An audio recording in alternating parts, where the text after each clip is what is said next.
Someone has to explain why your local police department has gone from this to this.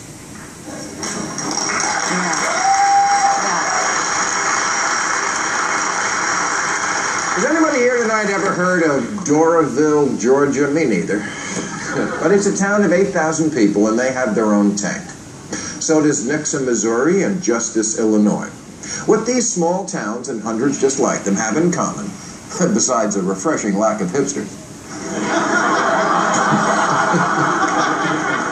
is that they, and big cities too, have been gifted by the Pentagon with tons of government surplus war equipment, fresh from our glorious victories in Iraq and Afghanistan. Now, I understand it's a dangerous world out there, and threats have changed. When I was a kid, there was no such thing as Shia LaBeouf. But we don't need to fill our streets with any more horrifying death machines when we've already got GM.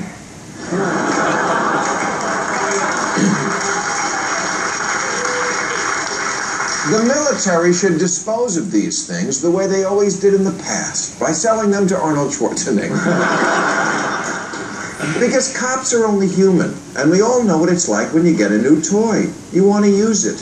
I bought a glue gun once, and by the end of the weekend, my dog's face was stuck to the toilet.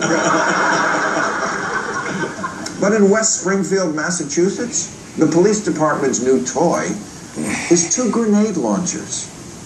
Why? In case Boko Haram takes Connecticut?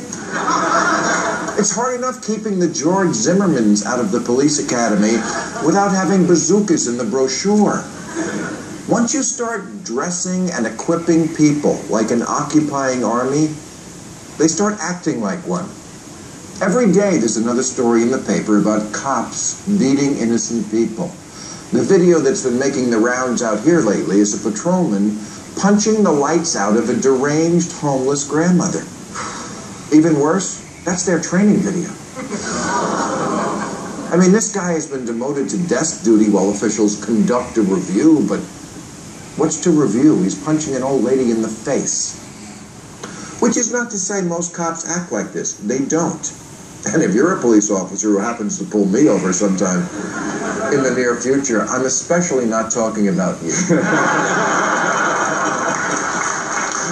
Oh, no, you're fine. And handsome. And I rarely say that to a man. Thank you for your service.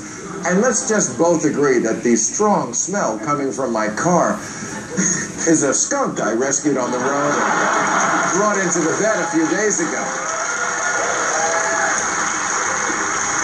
Now, I have no illusions what life would be like without the police. It would be that movie, The Purge, every night. But unfortunately, it's not just the equipment the cops are borrowing from the army. It's also this philosophy of overwhelming force. You know, we used to send SWAT teams only for hostage or active shooter scenarios. It happened a few thousand times a year. Now it happens 1,000 times a week. Forced, no-knock entries into private homes, and now for almost any reason at all, like serving warrants, breaking up poker games, arresting low-level pot dealers. Come on. It's a guy who sells weed. You don't need to shoot his dog and crash through his window. Just grab him when he comes out for the ice cream truck.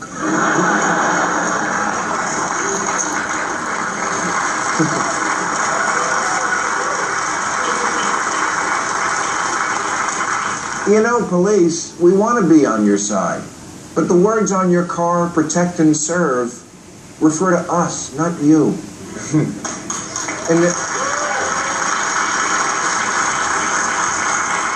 In the 90s, conservatives used to warn about jackbooted government thugs coming to take away our freedoms. But where are those conservatives today when we need them?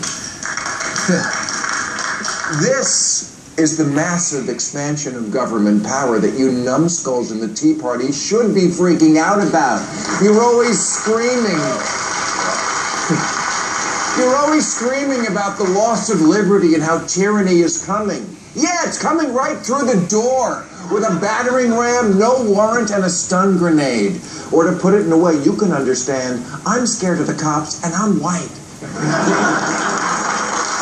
That's our show. I'll be at Heinz Hall in Pittsburgh on July 26, RM Kirby Center in Wilkes-Barre, Pennsylvania, 27.